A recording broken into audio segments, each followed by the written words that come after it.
Antoine Dubio, bonjour. Bonjour. Tu es chercheur en écologie politique.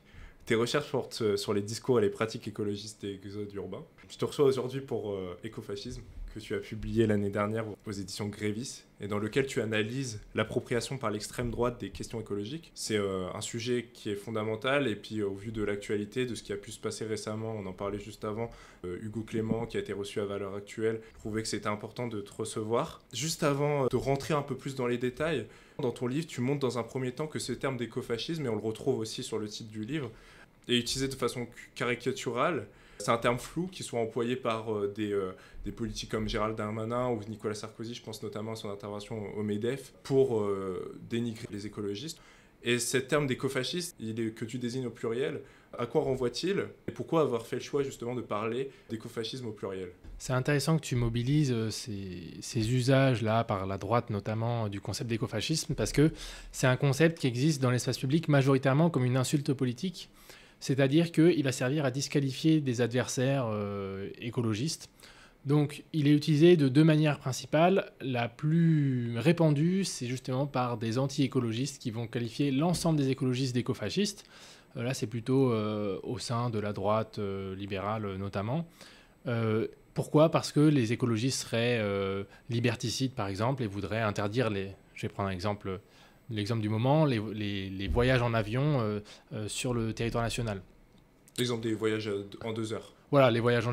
Maintenant, ça s'est modélisé comme ça, mais disons qu'avant, il y avait cette proposition, je crois que c'était plutôt 4 heures. Ouais. Voilà, en tout cas, voilà le type de proposition. Et ça, c'est considéré comme liberticide par une partie de la droite, qui va donc qualifier les écologistes d'écofascistes parce qu'ils voudraient mettre en place des mesures liberticides.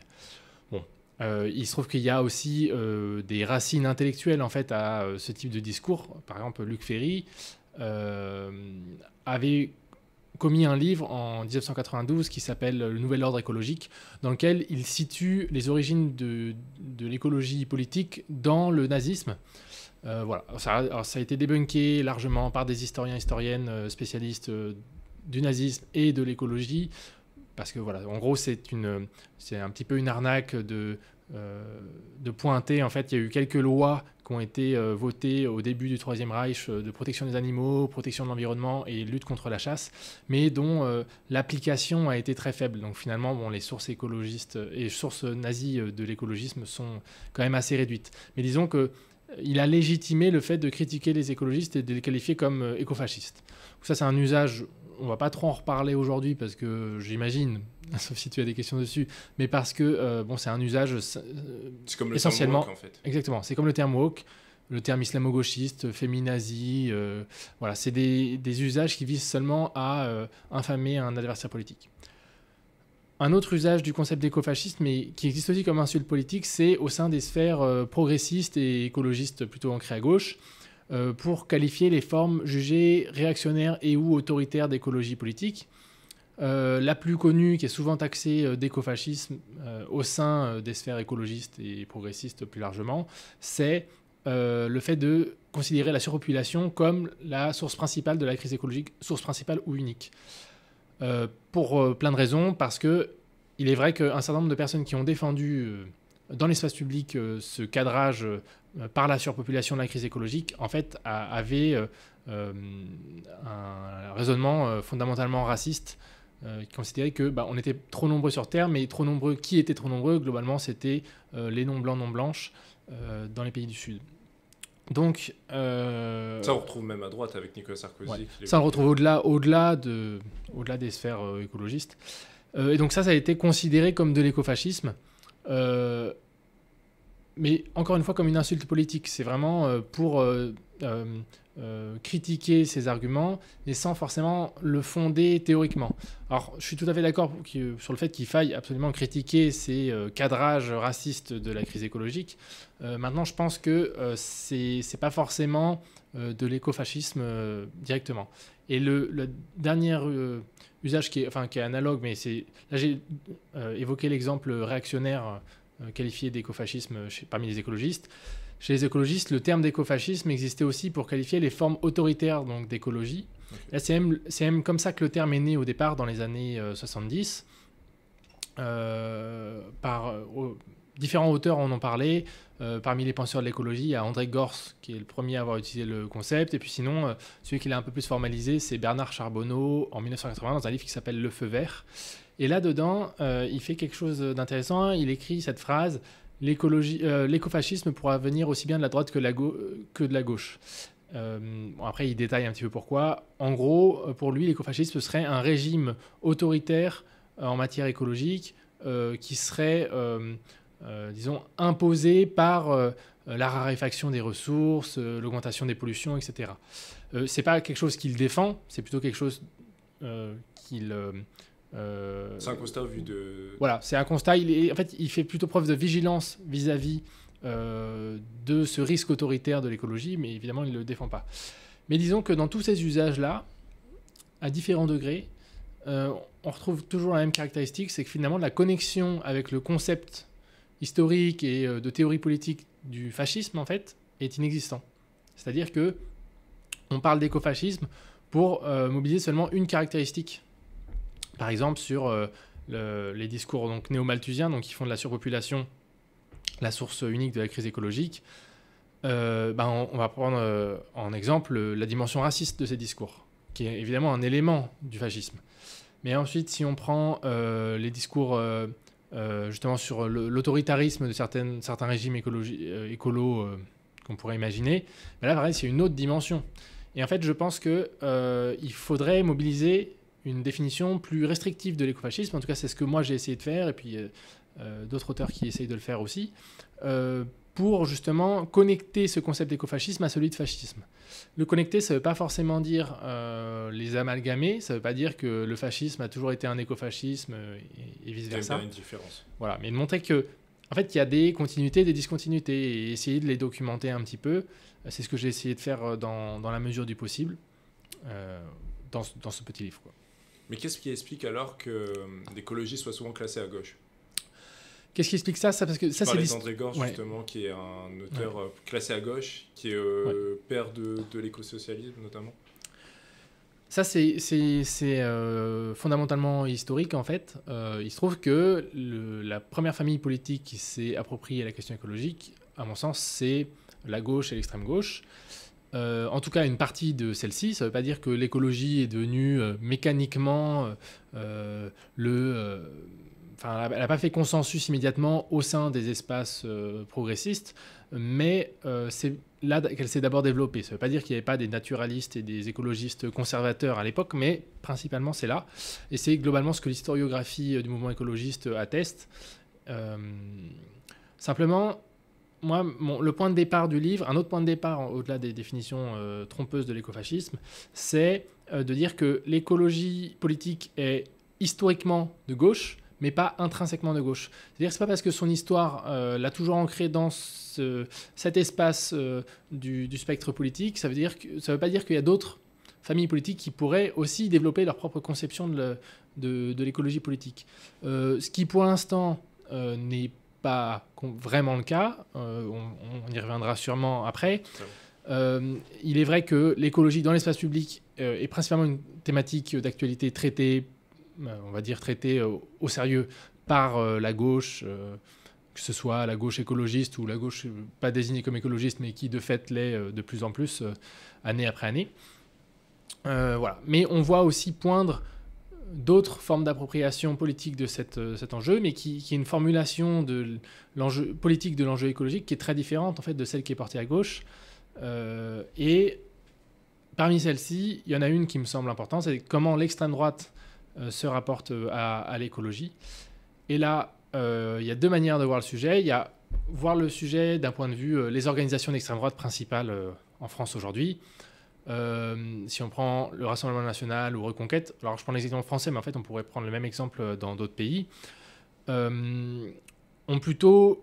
AfD en Allemagne ou des trucs comme ça. Ouais, exactement. AfD en Allemagne, ou alors si on prend des figures, Trump, Bolsonaro, Orban, et j'en passe. C'est pas du tout des écologistes. Voilà, c'est effectivement pas du tout des écologistes, et ça se rapproche plutôt d'un autre concept qui s'appelle le carbofascisme, ou fascisme fossile, dans un livre éponyme, Fascisme fossile, par un collectif de chercheurs qui s'appelle le Zetkin Collective, qui avait montré qu'il y avait une convergence d'intérêts entre les industries fossiles et les forces politiques d'extrême droite. parce que toutes deux voulaient défendre l'exploitation des hydrocarbures, mais pour des raisons différentes. C'est pour ça qu'il y a une convergence d'intérêts.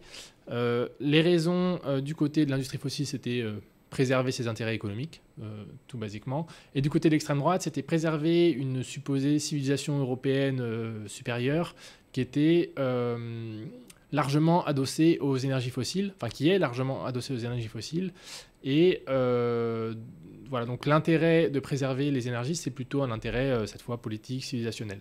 Voilà, donc un partage d'intérêts entre les deux qui caractérise la plupart des organisations d'extrême droite électorales. L'écofascisme, à mon avis, c'est plutôt quelque chose qu'on va retrouver à la marge de l'extrême droite. À la marge de l'extrême droite, ça veut dire plutôt chez des idéologues ou un petit peu dans certains groupuscules, mais relativement isolés. Chez des idéologues qui donc se sont, à partir des années 80, fin des années 80, droite, voilà, justement. se sont appropriés la question écologique. Comme tu le cites, le principal groupe qui s'est approprié cette question en France, c'est le groupe de la Nouvelle Droite. La Nouvelle Droite, c'est une mouvance, on pourrait dire nébuleuse, c'est-à-dire un groupe de personnes qui se sont chargées un peu de renouveler sur le plan doctrinal l'extrême droite. Et dedans, il y a plusieurs tendances. C'est un peu difficile d'en faire un portrait, disons, tout à fait stabilisé. Il y a une figure qui ressort quand même beaucoup, qui est Alain de Benoît, qui est la figure un petit peu tutélaire de cette mouvance de la Nouvelle Droite, qui en modère un petit peu les débats, voilà, mais qui est souvent identifié, souvent on amalgame un petit peu les deux, parce que c'est vraiment la grosse figure de cette mouvance. Et dans les années 80, elle s'est appropriée la question écologique, en tout cas via Alain de Benoît d'abord, et puis après d'autres auteurs, sont appropriés la question écologique pour leur formuler leur propre conception. Ça, c'est un processus que moi j'appelle l'écologisation du fascisme, qui désigne donc cette appropriation progressive de la question écologique. Si on refait un tout petit peu la chronologie, on a d'abord, dans les années 70, un mouvement écolo qui émerge, et là, une réaction de cette extrême droite intellectuelle qui est plutôt le rejet. Avec la décroissance, le rapport Meadows dans les années 70. Voilà, au départ, tout ça, c'est identifié plutôt comme des théories de gauche. Et donc, c'est rejeté pour cette raison-là.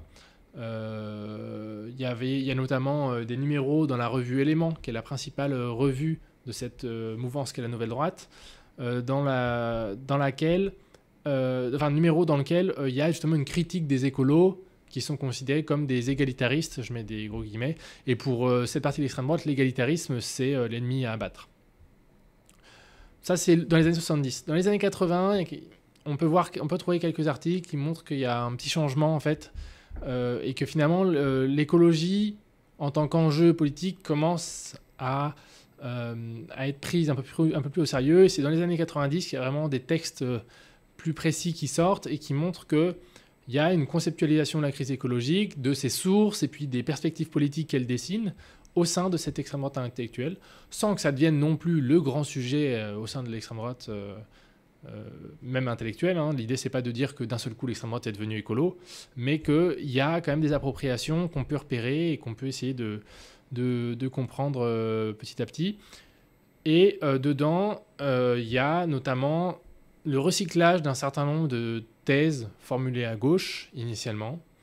C'est vraiment que tu mentionnais la décroissance, effectivement, qui est vraiment une théorie qui s'est forgée. Alors d'ailleurs, ce n'était pas sous le nom décroissance, c'était sous d'autres appellations, mais qui s'est forgée dans les années 70 au sein du mouvement écolo, dans une optique très libertaire, autogestionnaire, et puis qui, à partir des années 90, commence à être réappropriée dans une perspective réactionnaire, mais du coup différente. En fait, la décroissance, c'est la décroissance de quoi ? C'est plus la décroissance du capitalisme et de la production matérielle et donc la consommation de ressources. Enfin, c'est tout ça, mais aussi la décroissance de la modernité, entre guillemets. Et ça veut dire quoi, la décroissance de la modernité ? Ça veut dire la décroissance des droits humains, notamment, et le retour à une société d'autant plus inégalitaire. Ouais, tu fais vraiment une partie racial, dans le livre où tu reviens justement sur cette déconstruction de la modernité et tu différencies post-modernité, amodernité, ces différentes critiques de la modernité. Ouais. Et je vais revenir un peu en arrière parce que tu parlais de démographie qui est un problème central pour notamment les personnes plutôt à droite, voire à l'extrême droite. Tu charges aussi dans l'ouvrage beaucoup, la collapsologie qui a été forgée notamment par Pablo Servigne, ici en France, mais également aux États-Unis avec Jared Diamond. C'est quelque chose d'assez fort en France, un courant assez fort, notamment pour les personnes qui s'intéressent aux questions climatiques. Qu'est-ce qui pose problème dans la collapsologie selon toi, puisque tu consacres une partie là-dessus en plus de cette partie sur la population? Ouais. Là, ce que tu cites, le petit chapitre sur la collapsologie ou sur la surpopulation, ça rentre dans le cadre de ce que j'appelle la fascisation de l'écologie. C'est le processus Le processus de fascisation de l'écologie, qui est en miroir de celui que j'ai évoqué juste avant, d'écologisation du fascisme. Bon, c'est un peu le truc sociologique facile de mettre deux processus en miroir, voilà. Mais je pense que c'est plutôt efficace pour comprendre aussi les dynamiques. Qu'est-ce que j'entends par fascisation de l'écologie? Ça veut dire des ambiguïtés au sein du discours écologiste qui peuvent devenir des pentes glissantes vers une forme plus ou moins aboutie d'écofascisme.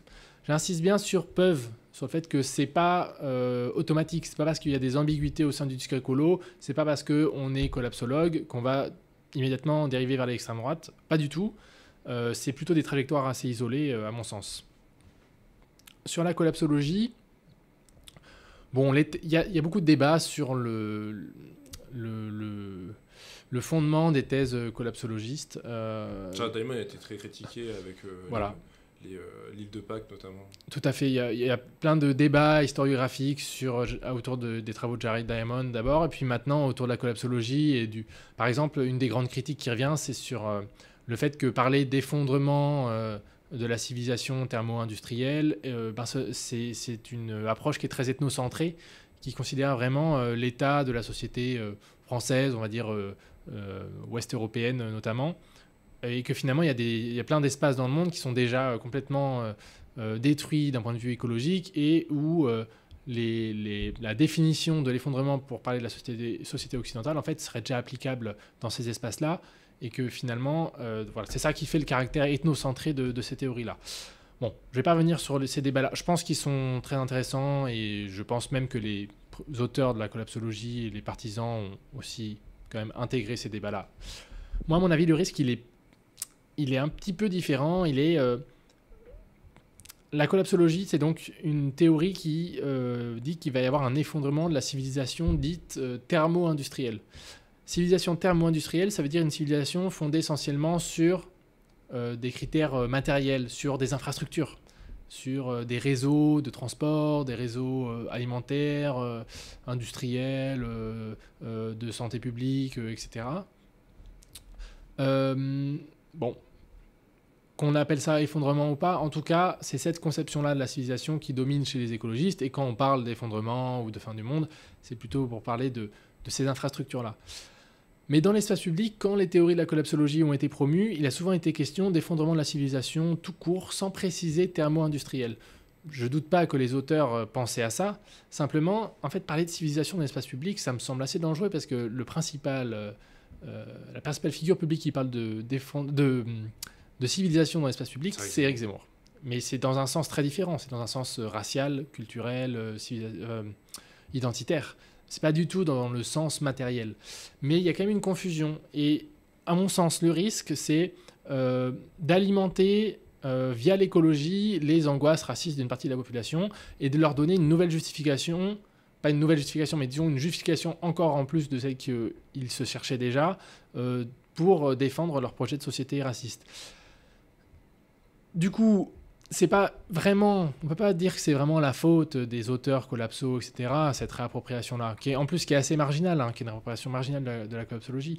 Simplement, en fait, le concept de civilisation, il est toujours un petit peu compliqué, en fait, et donc c'est aussi un risque auquel on aurait pu s'attendre. Voilà. Donc, la fascisation de l'écologie en matière de collapsologie, à mon avis, elle est plutôt dans la réception publique de ces thèses que dans la manière dont elles ont été construites, etc., directement. Par contre, on peut noter que les figures de la collapsologie ont des trajectoires quand même très variées les unes des autres. Il y en a certains qui sont allés dans des approches très spirituelles de l'écologie, d'autres qui sont largement politisés. Donc voilà, c'est un mouvement compliqué à appréhender. Mais en tout cas, ce qu'on oublie parfois, c'est justement cette réappropriation possible par une extrême droite inquiétée de la disparition de la civilisation occidentale. Tu parlais tout à l'heure de la distinction fascisme, écofascisme. Je vais revenir là-dessus. Quelles sont les grandes lignes de fracture entre ces deux courants? Ouais. Puisque tu parlais de continuité, discontinuité, Ouais. si on peut revenir là-dessus. D'abord, je vais définir rapidement, parce que ça pourrait prendre un podcast entier, voire plusieurs, j'imagine. Qu'est-ce que le fascisme, à mon sens? Moi, je me fonde sur une définition du sociologue Hugo Paletta, qui propose une définition à 3 termes. Le fascisme, c'est à la fois une idéologie, un type de mouvement politique et un type de régime politique. Une idéologie, ça veut dire que il y a un corpus qui est constitué alors, d'ouvrages, de textes, on peut même dire de vidéos YouTube maintenant, je pense que ça peut entrer dans ce cadre-là, qui définissent ce qu'est le projet de société fasciste. Globalement, on pourrait dire que c'est un projet de consolidation des hiérarchies sociales en vue de servir un objectif supérieur, donc souvent national, mais pour l'écofascisme, on va voir que ça va changer un petit peu. Et puis, avec une homogénéisation raciale, culturelle, civilisationnelle, identitaire. Donc, c'est-à-dire simplement, en fait, une mise à l'écart des personnes étrangères du corps national, etc. Ça, c'est, on va dire, le projet d'un point de vue idéologique. Ensuite, le mouvement fasciste, c'est l'ensemble des organisations qui vont défendre tout ou partie de ce corpus théorique dans ces différentes déclinaisons. Donc là, on peut, dans cette définition-là, intégrer à cette définition des mouvements fascistes des organisations d'extrême droite électorales, type Rassemblement national ou Reconquête. Et puis les régimes fascistes, alors là, c'est plutôt le domaine des historiens, c'est les expériences passées où le mouvement fasciste a réussi à prendre le pouvoir. À mon sens, l'écofascisme, déjà, n'existe que d'un point de vue idéologique. Donc, déjà, les 2 dernières dimensions de la définition du fascisme, à mon avis, il faut les écarter pour parler d'écofascisme à l'heure actuelle. Et donc, qu'est-ce qui change d'un point de vue idéologique par rapport à ce projet de consolidation des hiérarchies sociales au service de la nation? C'est que justement la nation déjà c'est pas le référentiel majoritaire des écofascistes, même pas du tout. C'est plutôt l'échelle locale. Alors il y a une double échelle en réalité. Il y a l'échelle locale et puis après il y a le bloc un peu plus général de la civilisation occidentale, pour ne pas dire la race blanche. Ils n'utilisent généralement pas le terme, mais c'est à peu près ce qu'on peut imaginer qu'ils pensent. Ça, en plus, on va y revenir avec cette remise en cause avec Lévi-Strauss et ses travaux, Ok. Avec ce basculement qu'il y a pu y avoir. Ok, on reviendra dessus après alors. Donc voilà, c'est plutôt l'échelle locale. Pourquoi? Parce qu'ils vont considérer que en fait, les communautés humaines là, à protéger, dont il faut protéger la hiérarchie, etc., elles seraient enracinées dans un territoire. Le concept d'enracinement, c'est un peu le concept clé de l'écofascisme. Enraciné dans un territoire, c'est-à-dire qu'il y aurait eu un co-développement entre l'environnement local et puis la communauté humaine, et donc la forme sociale qu'elle aura pris en particulier, et que de cette manière, toutes les communautés humaines enracinées localement seraient distinctes les unes des autres, et il faudrait préserver cette diversité culturelle qui est parfois nommée carrément biodiversité, puisqu'elle est liée à l'environnement local. Donc voilà, ça c'est globalement le projet idéologique de l'écofascisme. Maintenant, si on revient un petit peu encore sur les continuités, discontinuités, quelqu'un comme Johann Chapoutot, illustre historien du nazisme, a montré qu'il y avait un rapport à la nature particulier dans le nazisme, qui était un rapport métaphorique à la nature. Montrer que la nature, elle sert d'inspiration morale pour hiérarchiser la société selon des critères jugés naturels en matière raciale, sexuelle, etc. Ce qui change avec l'écofascisme, à mon sens, c'est qu'il y a la même référence à la nature pour justifier un ordre social inégalitaire, mais qui n'est plus uniquement métaphorique, mais qu'en fait il est confondu justement avec un enjeu écologique. C'est-à-dire que les hiérarchies sociales jugées naturelles, en fait, elles seraient les garantes d'un certain équilibre entre la société et l'environnement. Et qu'il y a une harmonie naturelle à ce qu'il y ait des hiérarchies, que la nature serait faite uniquement de hiérarchies et qu'il faudrait respecter ces hiérarchies. Et que, en gros, les mouvements sociaux féministes, antiracistes, anticapitalistes, en fait, auraient remis en cause des hiérarchies sociales jugées naturelles, et puis que ça aurait été un facteur de déstabilisation écologique. Donc, ça, à mon sens, c'est là la conception de la crise écologique pour les écofascistes. Et donc, on comprend mieux aussi leur projet de revenir à une plus petite échelle. Donc, c'est un projet anti-mondialisation et toute la dimension progressiste de la modernité. On le retrouvait dans le discours de Jordan Bardella avec Hugo Clément, qu'il défendait cette vision très locale. D'ailleurs, tu en parles dans la dernière partie de l'ouvrage et de cet enracinement dont tu parlais. Ouais. Pour revenir à ce que tu disais juste avant avec la Nouvelle Droite, notamment, et la figure de Benoît, que tu analyses vraiment dans ton ouvrage. Et c'est une figure que je connaissais pas, donc c'était très intéressant. Et ce qui est bien, c'est que tu creuses, tu montres que vraiment ils ont aussi un ciment intellectuel. Et quels ont été leurs ciments intellectuels pour justement répondre à ce basculement qu'il y a eu avec l'ouvrage de Claude Lévi-Strauss, Race et Histoire. Et surtout aussi cette conception en même temps, cette montée en puissance de l'islamophobie. Tu parlais justement juste avant d'enracinement, je pense que ça se rejoint plutôt bien. Quels ont été leurs ciments intellectuels ? D'abord sur justement toute la démarche institutionnelle et scientifique de délégitimation du racisme biologique post-Seconde Guerre mondiale, donc ce fameux livre Race et Histoire qui s'inscrit dans ce cadre de Claude Lévi-Strauss.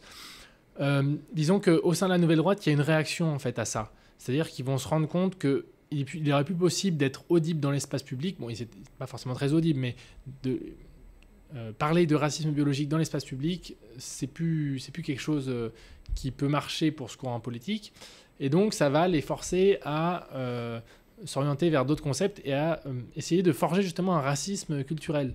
On décrit souvent le passage du racisme biologique au racisme culturel comme un glissement un peu spontané, comme ça, en sciences sociales. Il y a des travaux sur ça. Il y a Jeanne Balibar qui a fait un super travail aussi avec Wallerstein sur cette question de basculement dans les... J'ai pas lu ce livre, je vois exactement de quoi tu parles, mais je ne l'ai pas lu. Et en fait, il y a beaucoup comme ça, on décrit ça comme un phénomène un peu structurel. Alors je suis d'accord, que j'imagine bien, et je rejoins beaucoup d'analyses comme ça qui montrent qu'il y a un glissement un peu structurel, mais il y a aussi des intellectuels, notamment au sein de la Nouvelle Droite, mais de d'autres tendances de l'extrême droite, qui ont réfléchi à cette transition du biologique au culturel. C'est pas uniquement un phénomène spontané, donc ça me semble être quelque chose d'important. Et il s'appuie notamment sur les travaux d'anthropologues. Ça ne veut pas dire que les thèses d'anthropologues sont des thèses d'extrême droite, pas du tout, mais simplement l'extrême droite a réagi à ce type de production intellectuelle.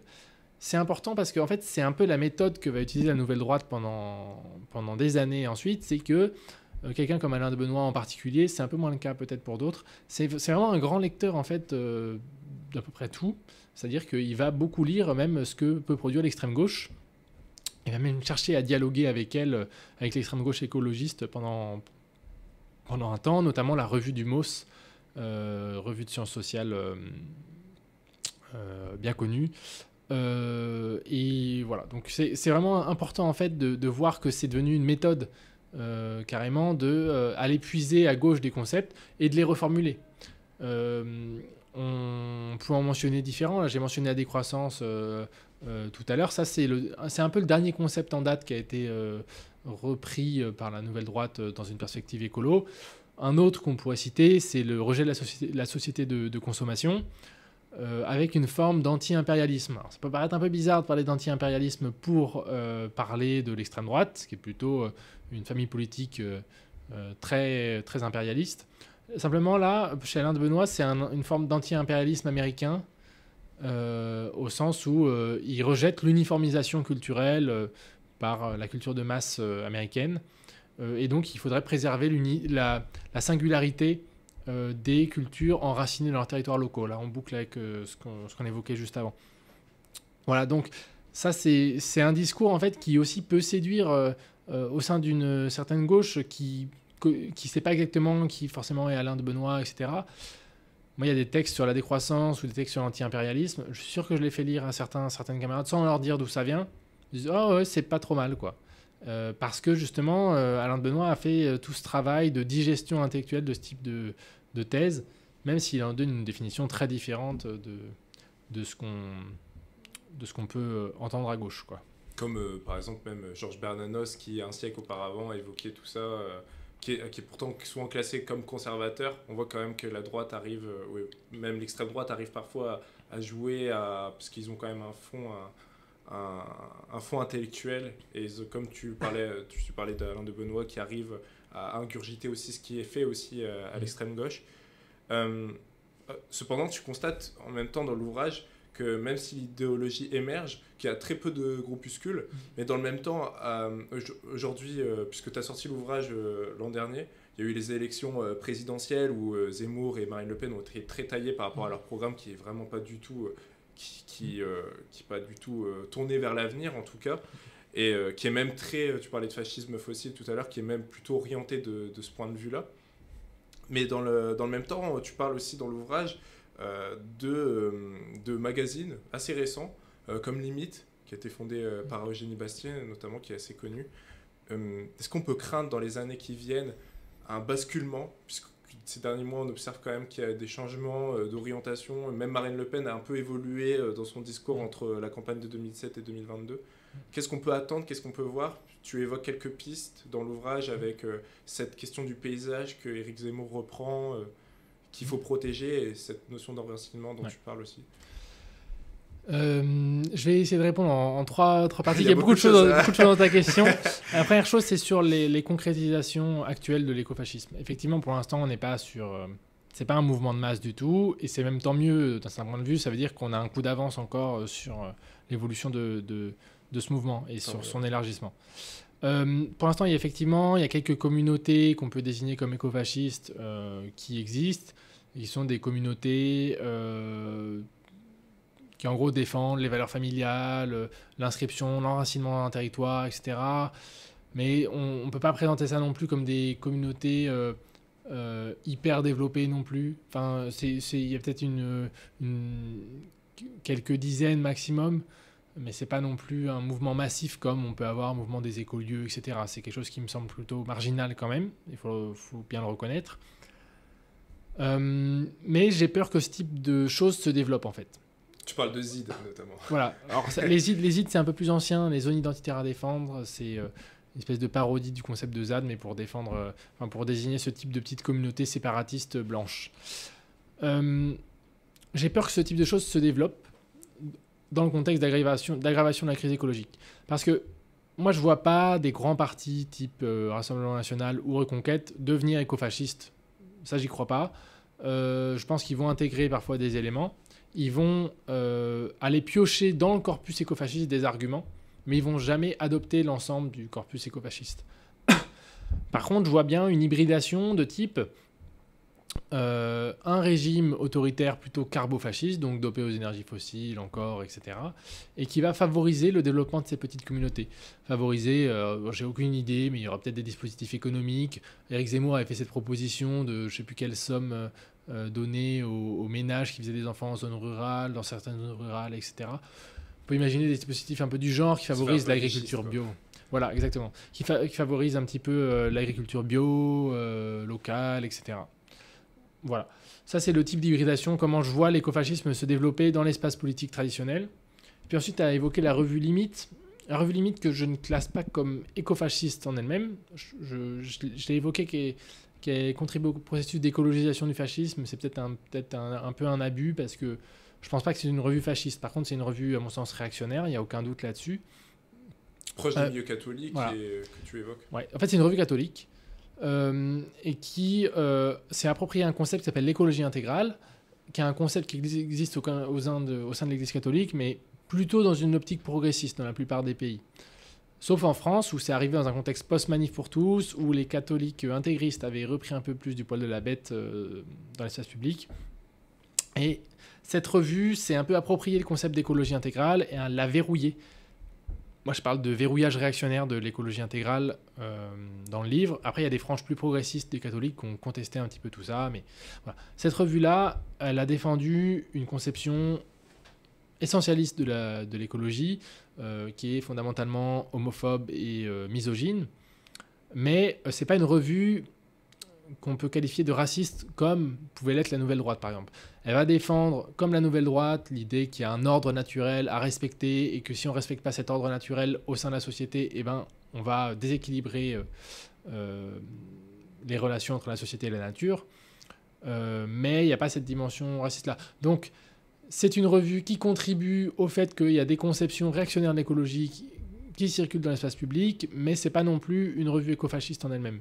Maintenant, elle contribue vraiment à ce double processus de fascisation de l'écologie et d'écologisation du fascisme, quoi. Voilà, l'idée, c'est vraiment de dire que y a une augmentation du nombre de publications qui favorisent des conceptions réactionnaires de l'écologie, quoi. Voilà.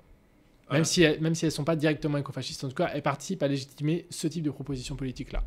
Mais à la fin, comment on peut réagir face à cette émergence-là? Puisque tu proposes quelques pistes, tu dis notamment qu'il faut pas simplement abattre le capitalisme, c'est le discours qu'on entend souvent à gauche, de dire il faut remettre en cause le capitalisme, mais il faut aussi vraiment être s'ancrer dans cette notion de décroissance qui est développée Gorce.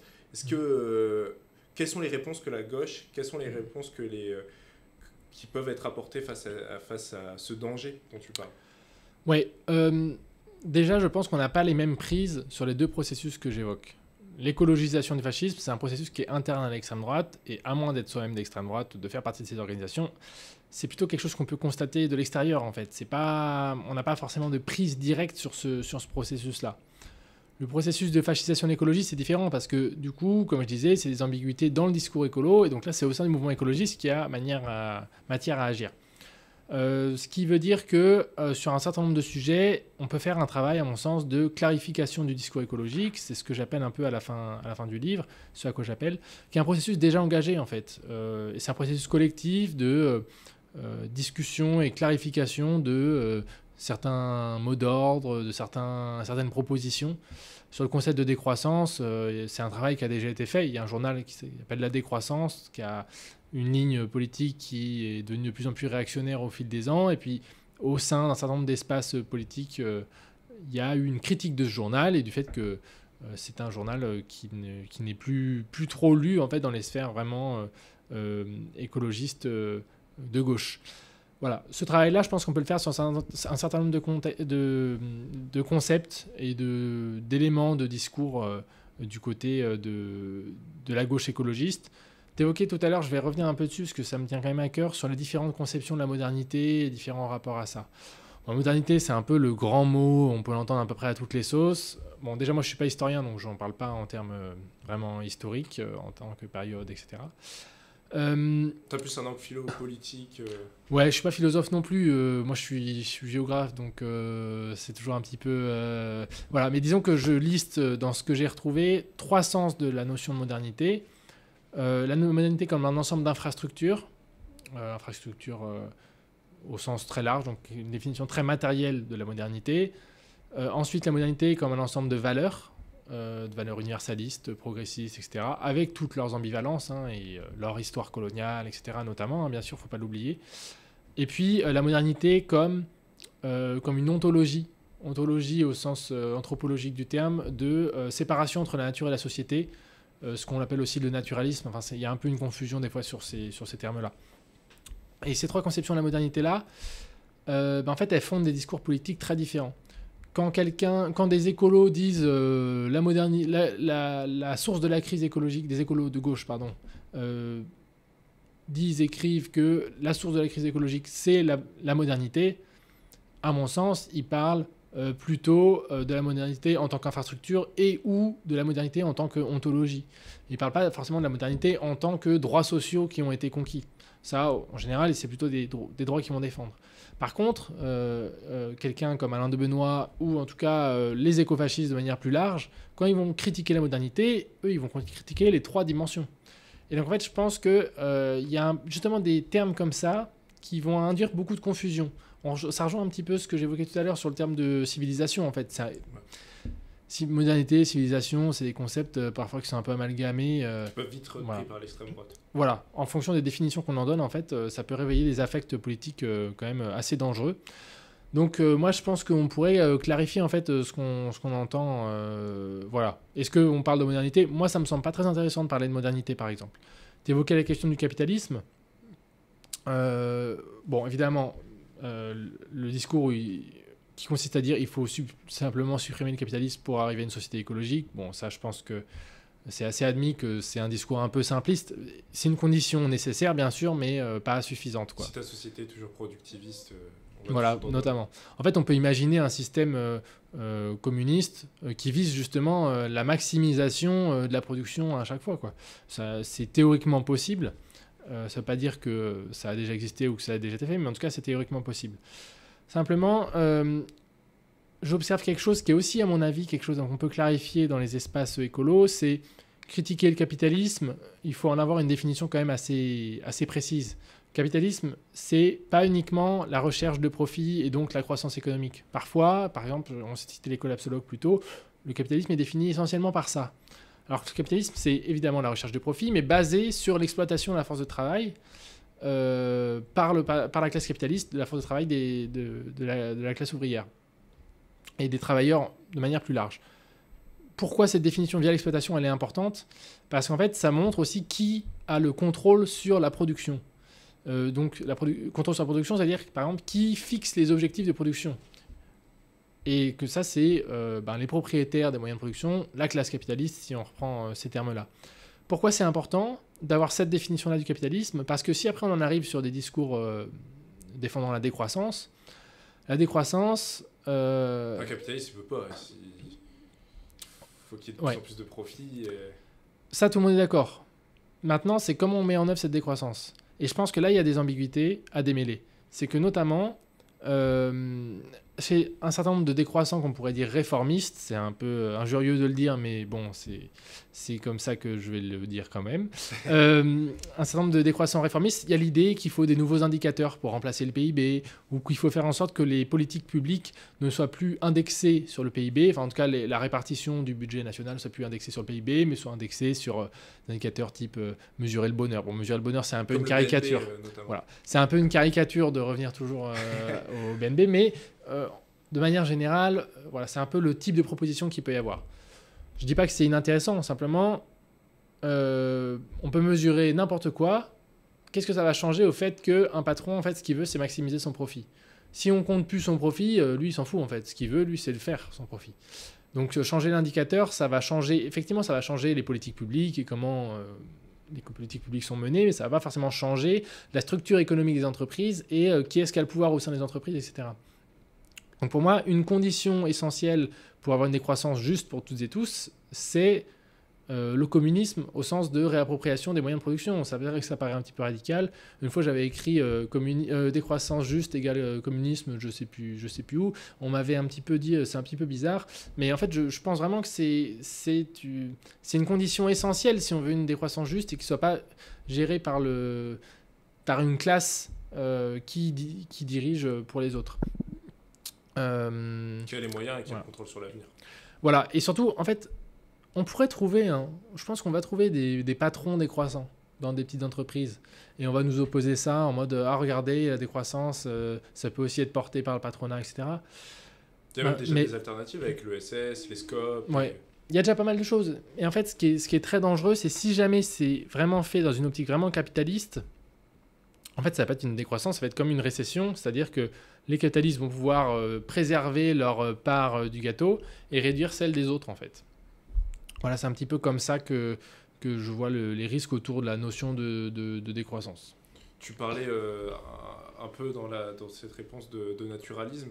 À la fin, tu consacres une partie sur cette remise en cause qui est faite de plus en plus importante de la question de nature.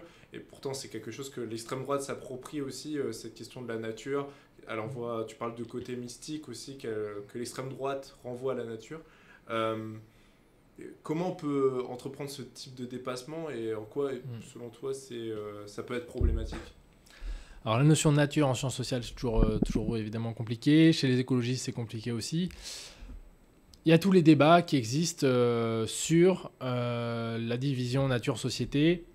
Qu'on retrouve chez Descola. Qu'on retrouve chez, par exemple, Descola, qui est un peu la figure paradigmatique, chez Latour, chez plein d'autres chercheurs et chercheuses en sciences sociales en France et à l'étranger. Moi, je me suis beaucoup nourri de ces travaux. Je les trouve très intéressants, très intéressants, plus ou moins intéressants, ça dépend lesquels, etc. On ne va pas revenir forcément là-dessus. Simplement, il y a quelque chose qui manque souvent là-dedans, c'est la question de la naturalisation des rapports sociaux. Les sciences sociales, une des grandes entreprises intellectuelles menées par les sciences sociales, c'est la remise en cause de la naturalisation des rapports sociaux. Et dans les mouvements politiques émancipateurs, c'est aussi la démarche qui est faite. Et dans les débats sur la division nature-société, il y a rarement grand-chose qui est dit sur cette naturalisation des rapports sociaux, en tout cas en des termes aussi explicites, alors qu'à mon avis, c'est un argument important pour abandonner le concept de nature. C'est pas uniquement parce qu'il serait occidentalo-centré, etc. À mon avis, c'est un type de débat qui sont des débats un peu planants, en fait, qui sont loin des rapports sociaux concrets. Et ça me semble important de revenir là-dessus. Sachant qu'il y a des débats, il y a aussi des remises en cause des discours qui abandonnent l'idée de nature. Par exemple, il y a un théoricien marxiste écolo qui est assez connu, qui s'appelle Andreas Malm, qui a écrit un livre qui s'appelle Progress of the Storm, qui n'est pas traduit en français encore, dans lequel il critique les approches de Latour, d'Escola. Il ne cite pas d'Escola, mais il cite essentiellement Latour, parce qu'il considère que abandonner la catégorie de nature, c'est un peu confusant. Et lui, il évoque le fait que, notamment, distinguer ce qui relève de la nature et de la société, c'est distinguer ce sur quoi on a une prise et ce sur quoi on n'a pas de prise. Il prend l'exemple du changement climatique. Changement climatique, on peut agir sur le fait d'émettre ou non du CO2, des gaz à effet de serre de manière générale, mais on ne peut pas agir sur la loi physique qui lie le fait que avec l'entropie. Par exemple, ou en tout cas, ce type de loi physique, par exemple, le fait que telle quantité de CO2 égale tel réchauffement, en fait. Ça, c'est une loi physique sur laquelle on n'a pas de prise. Donc lui, il dit, on peut appeler nature ce type de loi, etc. Et par contre, lui, dans toute sa remise en cause, dans sa défense de l'idée de nature, on va dire même plutôt de l'autre sens, sa défense de l'idée de nature, elle n'interroge jamais la question de la naturalisation des rapports sociaux et du fait que la notion de nature, en termes écologiques, elle est compliquée à utiliser.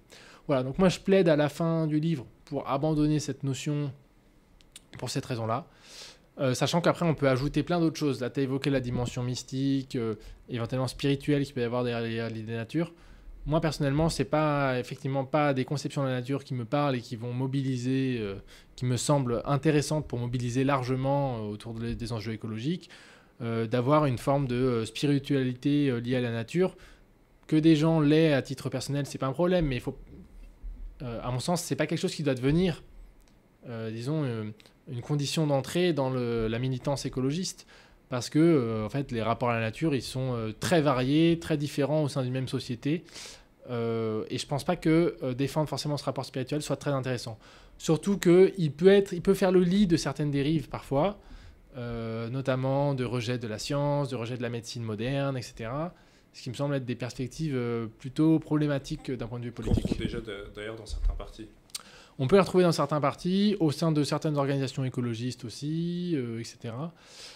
Par exemple, on a eu ça, à mon avis, c'est une forme de fascisation écologique qui existe aussi via une forme de certaine spiritualité revendiquant un rapport privilégié à la nature.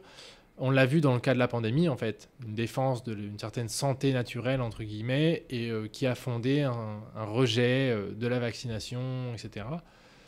Ça me semble être quand même des perspectives plutôt dangereuses pour le mouvement écologiste de s'engouffrer dans ces appels à la nature. Merci beaucoup, Antoine. Merci.